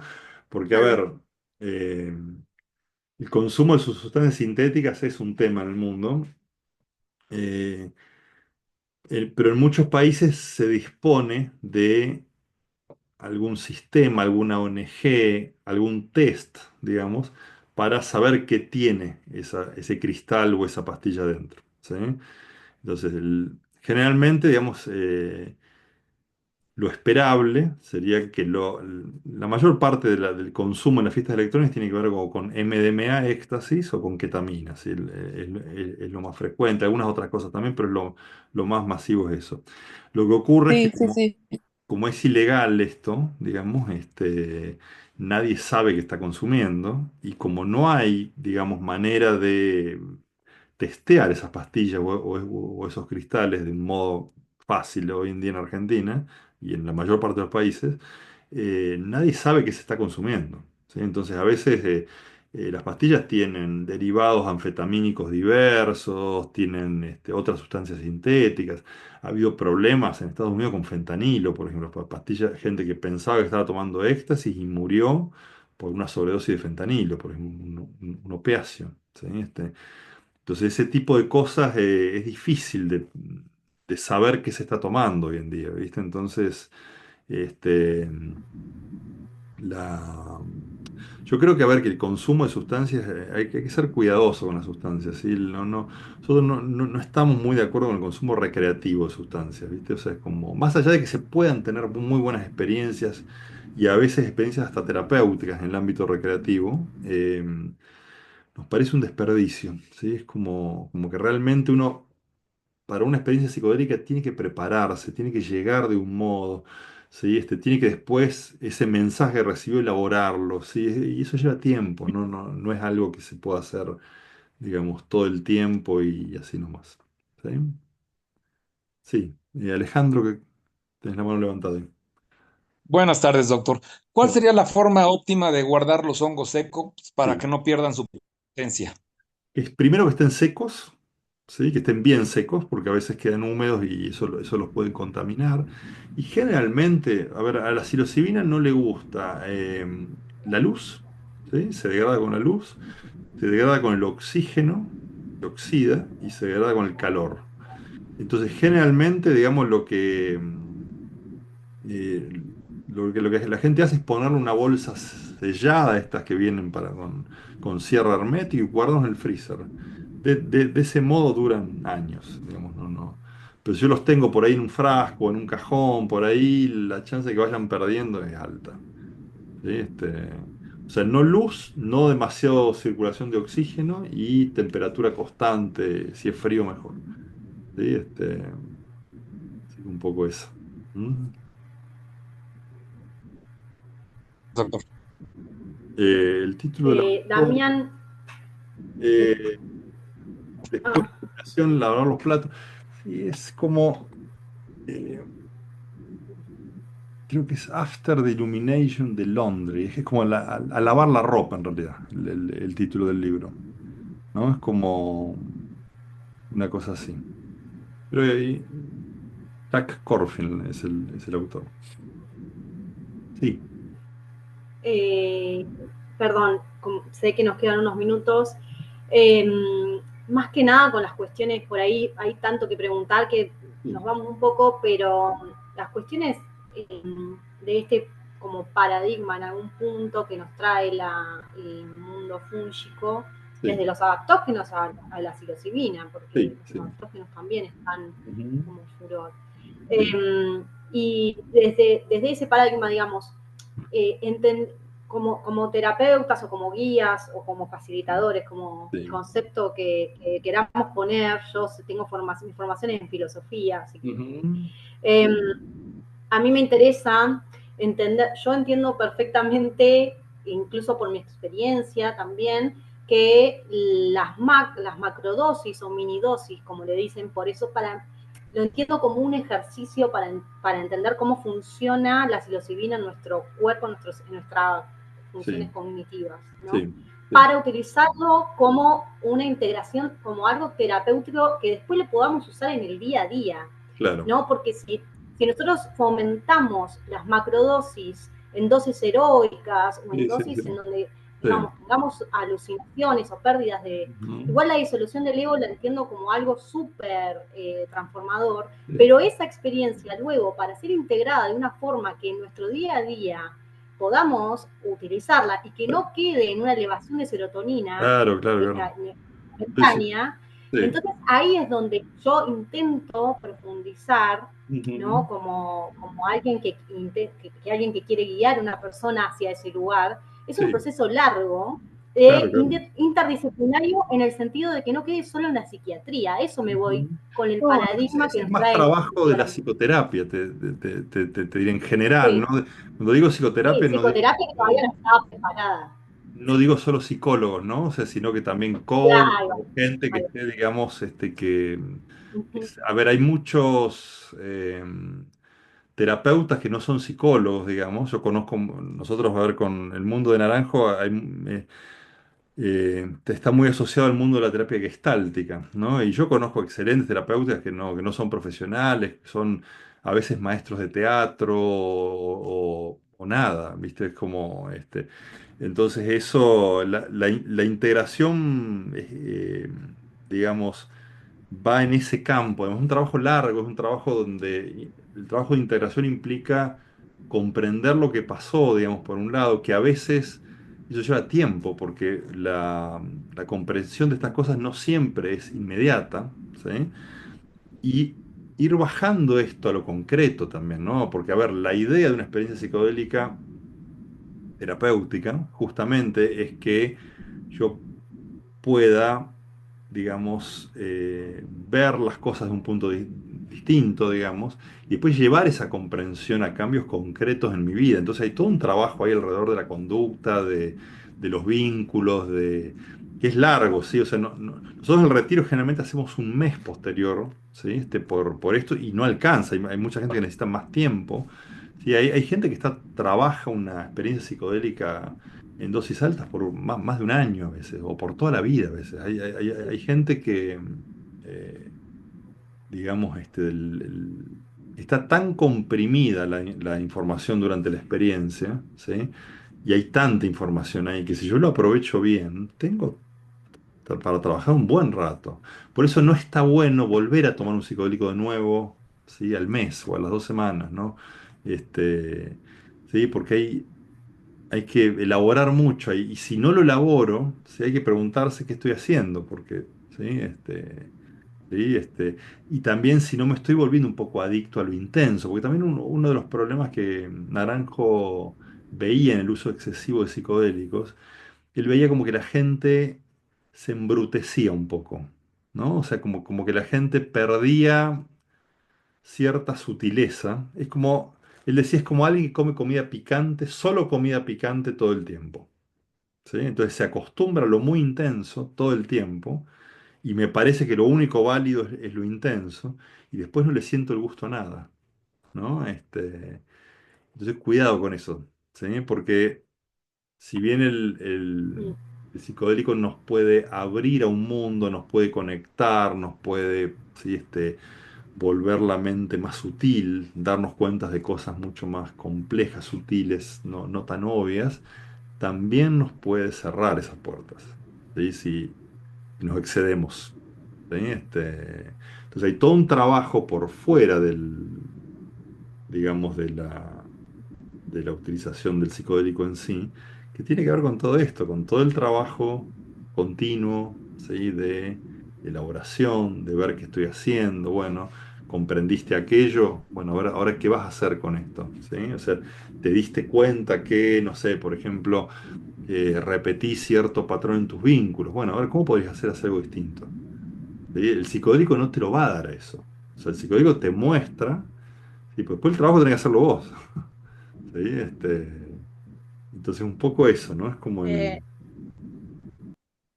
Nanay, por ejemplo, una macrodosis yo la comprendo así, al poder experimentar la desmaterialización, que el paciente pueda experimentar eso, sentirlo, vivirlo Ujú. bastantes horas en una misma ola, después al acompañarlo, ya está parado en otro punto de vista, en una conciencia de unión, no dual, y la comprensión es otra y es un avance Sí, sí, sí, no seguido, hay que hacerlo y te dura y claro. dura y dura y dura y dura, pero ya posesionado en otro lugar. Para eso sirve la macro. Sí, también, Sí, la también. macro, yo estoy totalmente de acuerdo con la integración de la macro y desde ahí también entiendo colegas, o sea, también por ahí discuto un poco con colegas que la utilizan una vez por mes No, en sus claro, propios pacientes. claro, Entonces, desde ahí mi cuestionamiento es realmente cuál es el ejercicio mental, ¿no? Que tenemos para llegar a una macro y después poder integrarlo realmente a nuestro día a día como forma claro, claro. terapéutica. O sea, porque se abre en esto de la neuroactividad, se abren canales, nosotros tenemos un tiempo para procesar. Y que Claro. después resignifique, se simbolice y Ujú. tenga su significancia en nuestro día a día, que es para lo que los terapeutas deberíamos estar, no para recomendar macros o cosas Claro, heroicas claro. En ese sentido quería decir. Totalmente, totalmente. Y ese Y es un trabajo largo. es un Igual, trabajo. discúlpame, pero me parece que cuando uno toma una macro, no es algo que quieres hacer todos los días, porque no todos No, los días, bueno, ni una vez por semana, estás dispuesto a hurgar tanto en tu interior, porque no podés hacer lo que vos quieras. Los honguitos te llevan hacia cosas que tenés que ver. Entonces, por ejemplo, me pasó de guiar a una persona que yo le había dicho varias veces que le aconsejaba que tuviera esto, justamente, un propósito, que no fuera simplemente para sentir el bienestar, porque bueno, al otro día había que volver a la realidad y había que poder vivir con esa nueva realidad que uno había visto. Y que ella tenía que estar segura de poder estar, eh, de querer, de saber si realmente quería seguir indagando y hurgando, porque tomar macrodosis era eso. Entonces ella como que no me escucha y en un momento, yo la acompaño igual porque es una amiga y entonces no es que tenga un interés, simplemente que bueno, me dice por favor acompáñame, ok, antes que lo haga sola estoy ahí. Y en un momento ella me dice en la sesión, algo me está diciendo que esto no es para esto. Entonces le dije, sí, claro. Y cuando terminó y volvió, me dice, yo te dije algo importante, que no sé qué es, y le digo, sí, me dijiste que los honguitos te habían dicho que no son para esto. Y fue como un despertar para ella, porque ella quería bailar, cantar, sentirse bien, pero no, también es Ah, no, meterse claro. dentro y Sí, un sí. lugar profundo, no, sí. Sí, porque yo verse. creo que no puede ser la única herramienta, ¿viste? O sea, es como que uno tiene que tener muchas herramientas para mirar para adentro, ¿sí? Porque esta es una Claro. herramienta demasiado fuerte, ¿viste? Y, a ver, y esto lo vemos en las iglesias ayahuasqueras. La iglesia ayahuasquera es interesante porque es una población de gente que usa ayahuasca cada 2 semanas, durante 50, 60 años algunos, ¿sí? Y Naranjo decía, no veo gente tan transformada en las iglesias ayahuasqueras, ¿sí? Como debería esperarse, digamos, de una población que usa, si el psicodélico por sí solo, ¿sí? Genera mucha transformación, bueno, deberían estar todos iluminados, digamos, ¿no? Es como, Estarían todos iluminados, claro, claro. exactamente. Y él no veía mucha gente transformada, y es verdad, digamos. Entonces, yo creo que ahí, a ver, el psicodélico es una gran herramienta, única, ¿sí? Es una herramienta como pocas, digamos, porque no hay muchas cosas que provoquen de manera tan homogénea este tipo de efectos en la mayoría de las personas, ¿sí? Pero tiene que ser una herramienta dentro de un esquema, dentro de una forma de trabajo, ¿sí? Que incluya otras cosas también, ¿sí? Porque creo que ahí es más rico el trabajo eh, y la persona puede, digamos, también ver otras cosas que los psicodélicos no siempre muestran, ¿sí?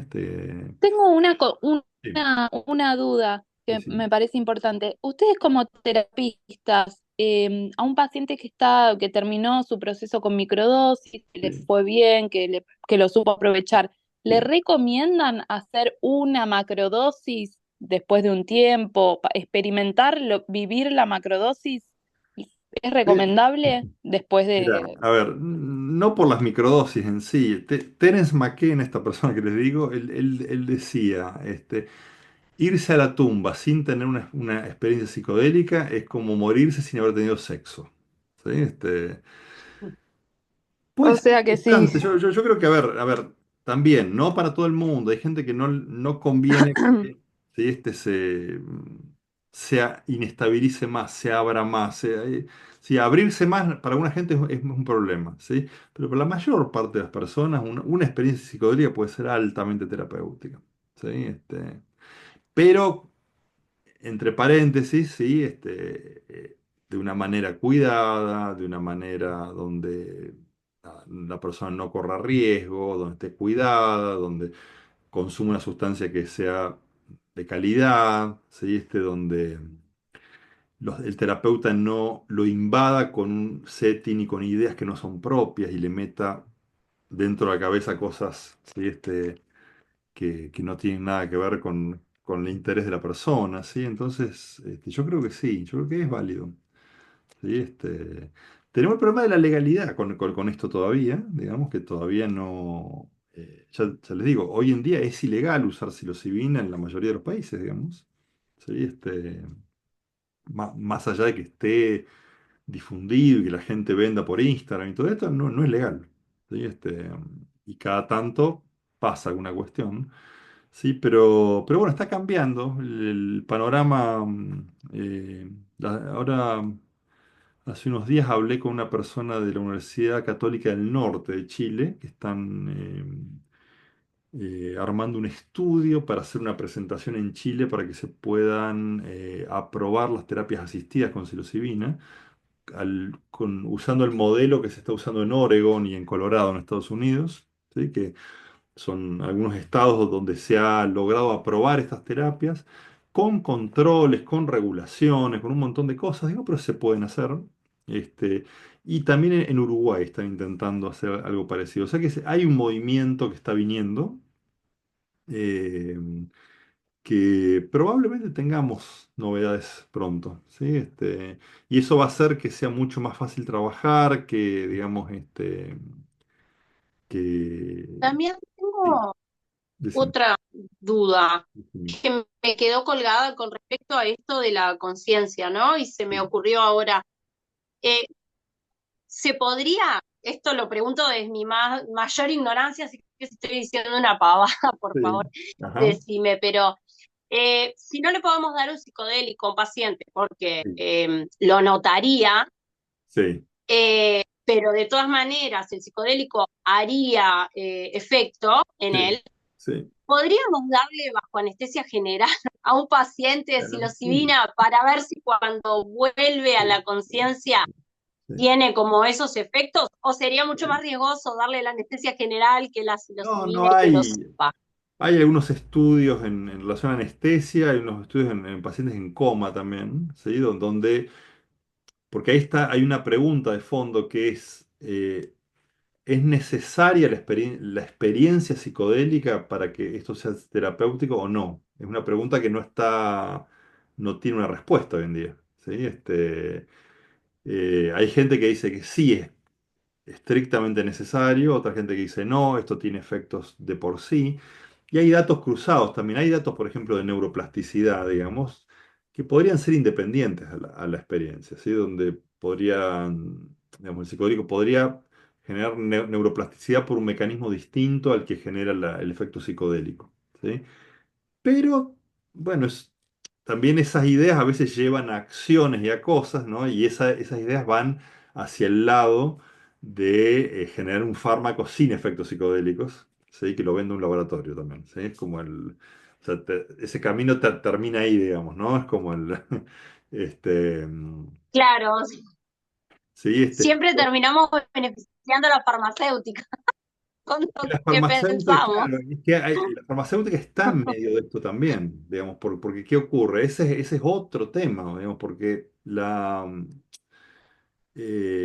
hay muchos intereses en medio, de farmacéuticas grandes y de farmacéuticas chiquitas también, ¿sí? Porque hay de todo, digamos que es una cuestión de tamaños nomás, ¿no? Pero los modelos son parecidos. Eh, digamos, los estudios que se están haciendo con psilocibina se están haciendo, o sea, no se les da, en la mayor parte de los estudios, no se le da hongos a la gente, se le da psilocibina, ¿sí? Porque uno no puede hacer un estudio eh, de precisión, digamos, farmacológico con los hongos, porque no sabemos cuánto tienen, hay un montón de variables. Entonces, ¿qué ocurre? La psilocibina no es un fármaco patentable en sí, porque es un fármaco ya conocido, tiene mucho tiempo, o sea que nadie podría decir, bueno, yo lo patento y lo vendo a mi nombre, ¿sí? Pero, ¿qué ocurre? Hay cosas que sí se pueden patentar, como las formas de extracción, por ejemplo, o cómo se sintetiza la psilocibina. Entonces, hay farmacéuticas que se desarrollaron para los psicodélicos que están patentando, ¿sí? Formas de extracción de la psilocibina, de síntesis. Y, por ejemplo, los estudios que se están haciendo en Inglaterra ya no se hacen con psilocibina, se hacen con Comp 360, que es el nombre del producto que Claro. genera Compass Pathway, que es la farmacéutica, ¿sí? O sea que ahí es probable que ellos, cuando hagan una presentación ante las agencias reguladoras, digan, bueno, yo tengo todos estos datos, pero estos datos son con esta psilocibina, no con hongos ni con Claro, psilocibina. Probablemente ellos claro, aprueben una psilocibina para tratar la depresión, una psilocibina sintética, ¿sí? Que no va a ser barata seguramente. ¿Sí? Pero bueno, también esto acerca, digamos, la posibilidad de que se pueda legalizar las terapias asistidas, ¿sí? Porque si más gente empieza a usar, eh, a ver, y si hacen trabajos más grandes, donde claramente la psilocibina le sirve a personas con depresión, bueno, está más cerquita, de decir, bueno, esto también tiene psilocibina, es un, digamos, la sustancia es la misma, es como un genérico, digamos, ¿no? Eh, pero bueno, en claro. esta situación legal estamos, ¿sí? Este es como, bien, bueno. Gracias.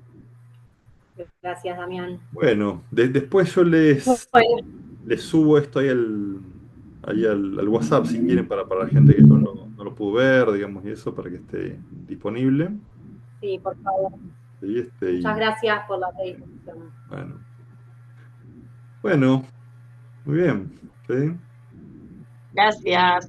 Nos vemos en otra Buenísimo. oportunidad. Gracias por este espacio. Hasta luego. Chau, chau.